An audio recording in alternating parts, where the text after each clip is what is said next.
Hello armies, এতক্ষণে নিশ্চয়ই তোমরা সবাই জানা গেছো যে আমাদের শেষরা না মানে থুক্কু মাননীয় হারামজাদা হাইবি কোম্পানি নিশ্চিত করছে যে আমাদের জাতির জামাই তেইয়ং রিলেশনশিপে আছে, কিন্তু বেড়ারা হেডা কয় নাই হেতি কার লগে রিলেশনশিপে আছে। তো এবার আমি তোমাদের বইলা দিতেছি তেইয়ং আসলে কার সাথে রিলেশনশিপে আছে। আসলে হইছে কি হারমিস, লজ্জার ব্যাপার সেপার তাও কইতেই হইব, হেতি না আসলে আমার লগেই রিলেশনশিপে আছে।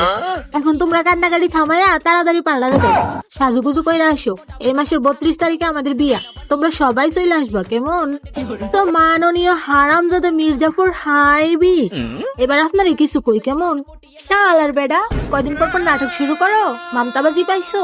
কয়দিন পর পর আমাদের 7 পিছনে কুত্তার মতো পড়ে থাকো, লজ্জা নাই তোমাদের? তোমাদের এই নাটক তো সস্তা হয়ে গেছে, নতুন কিছু করো। তা বলি, পিছনে যে লাগছো ঠেলায় সামলাইতে পারবা তো?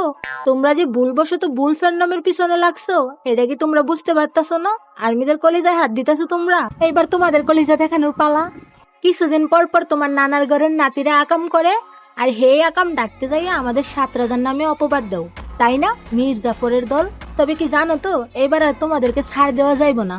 আমাদের 7 রাজার জন্য যেমন আর্মিরা মরতেও পারে তেমন মারতেও পারে, মনে রাখো। শালার বেডা, আমার তো ইচ্ছা করতেছে এক্ষুনি তার ডটে যায় উষ্টা মেরে সোজা উপরে পাঠাই দিতে। তো মাননীয় হারামজাদা মির্জাফর হেবি, আপনাদের জন্য না সামনে ভয়ঙ্কর কিছু অপেক্ষা করতেছে, জাস্ট ওয়েট এন্ড সি। হাইবি, এবার সবাই চলে আসছে তোমাদেরকে গুগল ফাঁদ দেখানোর। যাদের নাম বেসব পরিচিতি পাইছো, এখন তাদেরকেই বাস দেওয়ার চেষ্টা করতেছো। চিন্তা করো না, তোমরা যদি বাস রেডি করো তাইলে আমরা আর্মিরাও না তোমাদের জন্য মোটা মোটা লম্বা লম্বা রড রেডি করবো। ওয়েট করো, শুধু ওয়েট করো।